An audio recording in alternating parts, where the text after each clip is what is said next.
With the Fantastic Four First Steps now officially released by both Marvel Studios and the Walt Disney Company, we already have actor Pedro Pascal making things worse, far worse than they really need to be, by getting overly critical and striking back at both fans and critics that are bringing up box office debates, box office arguments about. There's a lot of Marvel movies. If you're in the top 5, you're doing. Now, this isn't one of the greatest Marvel movies to me. Look, this is not a life-changing, the MCU has been saved, this movie paid off my car, this movie cured my depression. It's not that.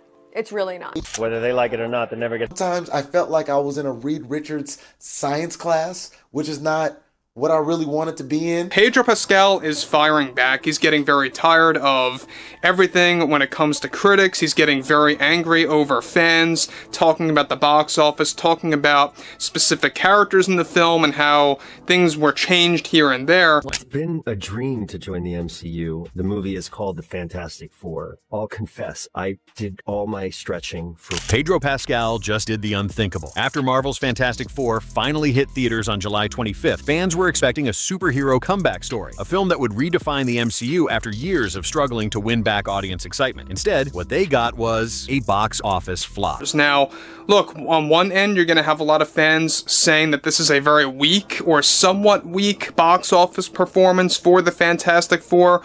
Others are going to say that it's a very strong box office opening. And instead of reflecting on why the movie underperformed, Pedro Pascal, the man playing Reed Richards himself, decided to go off, blaming the audience for the film's failure. Imagine this, you've been hyped for months. You finally see Marvel's most iconic superhero team return to the big screen. And then, less than a week later, the star of the film is telling you it's your fault it tanked. That's exactly what Pedro Pascal just did.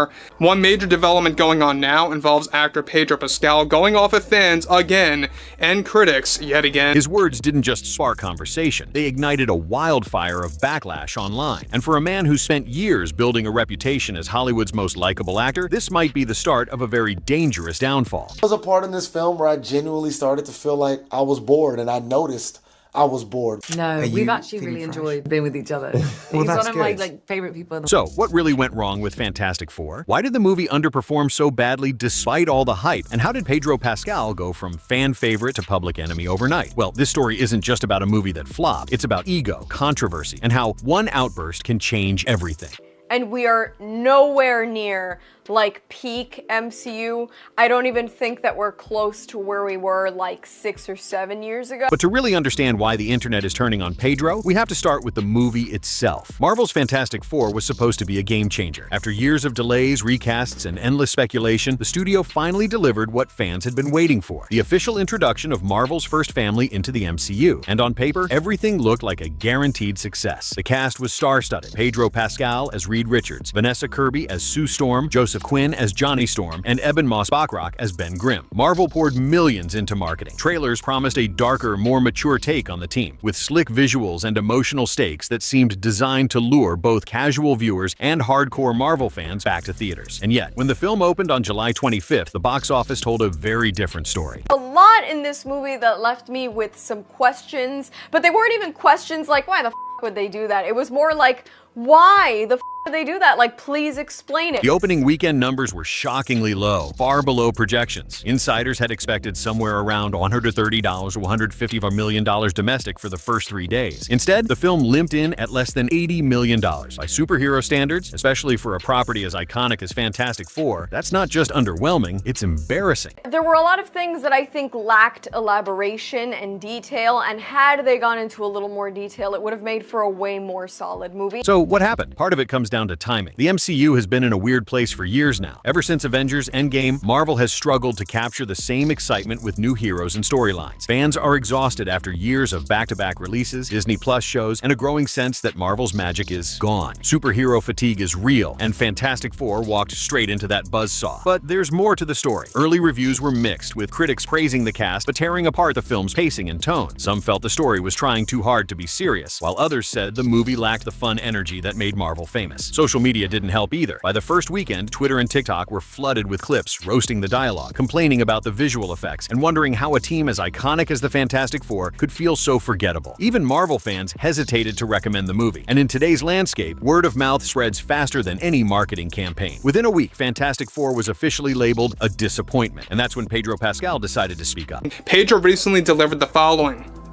The weakest argument that I see coming from the fans are that this shouldn't be, or that this should not be Sue Storm's movie, and to that, all I have to really say is, so freaking what if it is? If Marvel fans were frustrated by the film's performance, the studio itself was panicking. Reports began circulating that Disney executives were shocked by the numbers. Remember, this wasn't just another superhero release. This was the movie that was supposed to set up the next era of the Marvel Cinematic Universe, laying the groundwork for the upcoming Avengers films. Industry analysts started pointing fingers almost immediately. Some blamed superhero fatigue, others claimed Marvel's formula had gone stale, and online, fans debated endlessly about what went wrong. Reddit threads with thousands of comments picked apart every detail: the supposedly rushed script, the visual effects that looked unfinished, and the lack of genuine chemistry between the cast members. Twitter wasn't any kinder, with trending hashtags like #NotMyFantastic4 and #MarvelFlop appearing within days of the premiere. And then came the memes. One viral TikTok showed Pedro Pascal's Reed Richards standing in an empty theater with the caption, "When you stretch yourself thin for a flop." Another joke that the only fantastic thing about the movie was how fast audiences left the theater. At first, the criticism was aimed at Marvel itself, but everything changed when Pedro Pascal went off in an interview. During a press Q&A, he reportedly said something along the lines of, "Fans need to stop acting like they deserve perfection every time. We made a great movie, and if people aren't showing up, that's on them, not us." That one sentence set the internet on fire. To fans, it came across as arrogant and dismissive. Instead of acknowledging that maybe the movie had flaws, Pedro essentially told audiences they were the problem. Within hours, clips of the interview spread across Twitter, YouTube, and TikTok, gathering millions of views. Some defended him, saying he was frustrated after years of hard work. But for most fans, the damage was done. The lovable star they once adored in The Mandalorian and The Last of Us had turned into the face of Marvel's latest failure, and he was blaming them for it. And just as the online storm was reaching its peak, another wave of controversy was about to hit, because whispers about Pedro Pascal's on-set behavior started surfacing, and they painted a very different picture of the man fans thought they knew. If Marvel's Fantastic Four wasn't already in trouble, Pedro Pascal's words were the spark that lit the match. His interview, just days after the movie's disappointing opening, spread across the internet like wildfire. During a sit-down with a popular entertainment outlet, the host asked a pretty standard question: "How do you feel about the box office performance so far?" Most actors would respond with a diplomatic answer, something along the lines of, "We're proud of the film and hope audiences continue to discover it." But Pedro Pascal wasn't in the mood for diplomacy. Instead, he delivered a soundbite that would haunt him for weeks. He said, "You know, people these days act like they deserve the perfect movie every single time. We worked hard, we made something special, and if the audience doesn't show up, that's on them. It's not our job to babysit people's expectations." The room went silent for a moment, and then the internet exploded. Within hours, the clip was trending on Twitter, Instagram, TikTok, and YouTube. Fan pages that had spent years praising Pascal's every move suddenly turned against him. Reddit threads titled "Pedro Pascal just ended his own career" began popping up, and some were already predicting he'd be the next Hollywood star to face a major PR crisis. The problem wasn't just what he said, it was how he said it. Fans described his tone as smug and condescending, like he was talking down to the very people who had supported him for years. This was the man fans had nicknamed Internet Daddy because of his warmth and relatability. Now, he was treating them like they were the problem. And it wasn't just fans. Industry insiders began to take notice. Entertainment journalists pointed out that Marvel actors are usually media trained to avoid blame. Disney invests millions into image management, and stars are expected to toe the line, even in the face of bad press. Pedro breaking that unwritten rule was not only risky, it was a sign of frustration behind the scenes. A well-known Hollywood PR consultant even tweeted, "Publicly blaming the audience is career destruction. Studios hate this because it alienates fans, and the internet never forgets." As the backlash snowballed, reaction videos and breakdowns flooded YouTube. Influencers dissected his statement frame by frame, noting the slight smirk, the shrug, and the dismissive attitude. One viral video titled "Pedro Pascal versus the Fans: A Masterclass in How to Ruin a Movie Launch" hit over 2 million views in just 48 hours. But the story didn't end there, because as fans were still debating his comments, new whispers began to surface. Rumors that Pedro's public meltdown wasn't just frustration, but part of a bigger pattern, a pattern that allegedly started during the film's production. For years, Pedro Pascal had a reputation as one of Hollywood's nicest guys. His rise from Game of Thrones to The Mandalorian and The Last of Us made him a fan favorite, admired for his talent and humility. But behind the polished interviews and charming public persona, insiders now claim a different story was unfolding on the set of Fantastic Four. According to multiple anonymous reports floating around fan forums and entertainment blogs, Pedro Pascal was allegedly extremely controlling during production. One source described him as a perfectionist to the point of tension, constantly pushing for script changes and reshoots. While passion isn't a bad thing, the way it was framed online made it sound like he clashed with nearly everyone. Rumors claimed he argued with directors over how Reed Richards should be portrayed and allegedly butted heads with his co-stars over creative differences. Another viral Reddit thread, supposedly quoting someone close to the production, claimed Pedro was trying to run the show. He had a vision for Reed Richards that didn't always align with Marvel's. He wanted the character darker, more brooding. At one point, production slowed down because he wouldn't sign off on a major action sequence unless it was rewritten his way. If true, these clashes could explain why some critics felt the movie lacked cohesion. A story that tries to balance studio expectations, actor input, and multiple rewrites often ends up feeling disjointed, and fans picked up on that. But what really fueled the narrative against Pedro were the whispers about how this behavior affected the cast. Fans began connecting dots between awkward press interviews and moments from the red carpet premiere where co-stars seemed uncomfortable. TikTok sleuths highlighted clips where Vanessa Kirby and Joseph Quinn seemed to avoid Pedro during photo ops. Another viral post showed him answering a question while Ebon Moss-Bachrach subtly rolled his eyes in the background. These micro-moments, combined with the growing narrative of on-set tension, painted Pedro as the villain of his own movie, and the internet ate it up. Headlines began to shift from Fantastic Four underperforms to Pedro Pascal drama overshadows Marvel release. What started as a disappointing box office performance had now snowballed into a full-blown PR crisis, with the star himself fueling the fire. By the end of the second week, the movie's earnings had dropped sharply, and fan perception of Pedro Pascal had taken a serious hit. The lovable star who could do no wrong was now at the center of controversy, with audiences wondering if they'd been wrong about him all along. And just when it seemed like things couldn't get worse, fans started digging even deeper, connecting his public outburst to a history of controlling behavior that might extend beyond this film. When Pedro Pascal's comments first hit the internet, some fans tried to give him the benefit of the doubt. Maybe he was just having a bad day. Maybe the clip was taken out of context. But within a week, that goodwill had evaporated completely. Social media had officially turned on him. The hashtag #BoycottPedroPascal began trending on Twitter after a particularly heated TikTok compilation of his interviews went viral. In the video, a series of Pedro's public appearances were stitched together with sarcastic captions like, "When blaming your fans is your PR strategy," and "Mr. Fantastic," more like "Mr. Fragile." The tone was clear. The internet was done making excuses for him. Fan forums like Reddit's ER Marvel Studios were flooded with posts condemning his behavior. Threads titled, "I'm done supporting Pedro Pascal and he blamed us for his own flop," skyrocketed to the top of the page. People who had once adored his work in The Mandalorian and The Last of Us now felt betrayed. What really poured gasoline on the fire were the screenshots. Fans started resurfacing old comments Pedro had made about fan culture, interviews where he mentioned needing space from obsessive fandoms, and moments where he jokingly criticized superhero movies as too formulaic. Out of context, they suddenly looked like a pattern of disdain toward the people who had elevated his career. Then came the edits. YouTube and TikTok creators flooded the platforms with content dissecting his behavior. One particularly savage video titled "Pedro Pascal, From Beloved to Hated in 10 Days" amassed over 3 million views. It broke down his rise to stardom, the Fantastic Four flop, and his explosive comments, painting him as an actor whose ego had outgrown his audience. Even casual moviegoers started weighing in. Twitter threads showed people canceling plans to see Fantastic Four in theaters after the controversy. One tweet with over 50,000 likes read, "I was going to see Fantastic Four this weekend, but if Pedro Pascal thinks I owe him my money, he's got another thing coming." The domino effect was devastating for Marvel. Box office numbers, which were already disappointing, dropped even faster in the second week. Analysts reported a 65% decline in ticket sales, a catastrophic fall for a tentpole superhero release. It wasn't just a flop anymore, it was a public spectacle. And in today's entertainment landscape, perception is everything. The more fans roasted Pedro, the more the story grew legs. Late-night hosts cracked jokes about Mr. Fantastic blaming the fans, while movie podcasts debated whether Marvel had finally lost touch with its audience. Even other celebrities chimed in, subtly throwing shade on Twitter with cryptic comments about owning your mistakes or never insulting the people who buy the tickets. By now, the narrative was clear. Pedro Pascal wasn't just part of a flop, he was the face of the failure. But what made the situation worse was that the whispers from the set about his controlling behavior and clashes with co-stars kept feeding the fire. Fans were no longer just disappointed in the movie, they were actively rooting against him. Every misstep became a meme. Every facial expression from old interviews was reinterpreted as arrogance. Every minor story about on-set tension was blown up into headline news. The internet had decided Pedro Pascal was the villain of Marvel's latest disaster. And while fans tore him apart online, Hollywood was taking notes. Hollywood has a short memory when it comes to success, but an even longer one when it comes to controversy. And Pedro Pascal was about to learn that the hard way. In the wake of the Fantastic Four backlash, the actor's image, carefully built over over years of charming press tours and heartfelt performances began to crack. Industry insiders reported that Marvel's PR team was in full crisis mode, scrambling to control the narrative. Damage control interviews were allegedly pitched, but Pedro's initial response only made things worse. Entertainment reporters started publishing think pieces with titles like "Has Hollywood's Nicest Guy Gone Too Far?" and "Bones, the Pedro Pascal problem Marvel didn't see coming." Casting rumors for future projects suddenly became more complicated. According to anonymous sources in trade magazines, at least 2 major studios were quietly reconsidering Pedro for leading roles. No one wanted to risk the backlash that seemed to follow him after Fantastic Four, but the real blow came from the fan base itself. Pedro Pascal's online persona had always been one of his greatest strengths. Fans loved his interviews, memes, and humble energy, but now those same platforms were filled with criticism and roast. Even clips from unrelated shows like The Last of Us were being used to make fun of him. TikToks overlaying dramatic scenes with captions like, "When you realize you just blamed your fans for your flop." The fallout was so intense that PR experts began openly questioning whether Pedro could recover. One viral tweet summed it up perfectly. Pedro Pascal forgot the first rule of Hollywood: never bite the hand that feeds you. Marvel fans are that hand. Meanwhile, Marvel itself faced a new problem. The studio had invested heavily in setting Pedro's Reed Richards up as a key figure in the next phase of the MCU. But now, executives were reportedly debating how to handle a future that hinged on an actor the internet had turned on. Would audiences even show up for a sequel or crossover if Pedro Pascal was front and center? The situation was so dire that entertainment insiders speculated Marvel might quietly reduce his role in upcoming films, or even recast entirely if the public outrage didn't cool off. While that hasn't been confirmed, the fact that such conversations were even happening shows just how far Pedro's reputation had fallen in a matter of weeks. From fan favorite to industry cautionary tale, Pedro Pascal's career had taken a turn no one expected. And as the box office numbers for Fantastic Four continued to plummet, one thing became clear: the internet never forgives an actor who blames the audience. The question now wasn't just whether Marvel could recover, but whether Pedro Pascal himself could ever reclaim the goodwill he'd just thrown away. By the end of August, the story of Fantastic Four and Pedro Pascal had evolved from a simple box office disappointment into a full-blown Hollywood cautionary tale. What began as a highly anticipated Marvel release became a viral case study in how quickly public perception can shift, especially when a beloved actor crosses a line with their own fans. Marvel's most iconic superhero family, meant to kickstart the next era of the MCU, instead became the backdrop for a drama that played out in real time across social media feeds. The numbers didn't lie. After a disappointing opening weekend, the film's revenue dropped off a cliff. Analysts officially labeled it one of Marvel's biggest modern flops. But the box office wasn't the only thing collapsing. Pedro Pascal's image, once untouchable, was in tatters. The man who had become the internet's favorite star was now the center of backlash, roasted in memes, criticized in think pieces, and dissected in countless YouTube breakdowns. For weeks, he was the main character in a story no actor ever wants to headline: the downfall of a fan favorite. And the impact could be long-lasting. Hollywood insiders are already questioning whether Pedro will be able to lead major franchises in the near future. While some actors have bounced back from controversy with time and the right project, others have found themselves permanently typecast or quietly removed from the spotlight altogether. Then there's Marvel itself. The studio now faces a unique challenge. How do you continue a billion-dollar cinematic universe when the face of your new era has alienated the core audience? Some fans are already calling for Reed Richards to be recast, while others say they're done with the MCU entirely. And while Marvel has weathered bad press before, the combination of a disappointing box office and a PR disaster tied to its star has put the franchise in a precarious position. Pedro Pascal, meanwhile, remains largely silent, aside from one vague Instagram post featuring a black and white selfie with the caption, "Sometimes the quiet speaks louder than words." It didn't help. In fact, it only fueled the speculation that he wasn't truly sorry for blaming the audience in the first place. The internet doesn't forget, and neither do fans. So now the big question looms: can Pedro Pascal survive this? Or has the man once hailed as Hollywood's most lovable actor written the first chapter of his own downfall? One thing's for sure: Marvel's Fantastic Four may have been the beginning of a new cinematic era on paper, but in reality, it could be remembered as the movie that changed Pedro Pascal's career forever. And with Marvel already scrambling to figure out its next steps, fans can't help but wonder, if the studio can't win back the audience's trust, is this the beginning of the end? Not just for Pedro Pascal, but for the MCU itself?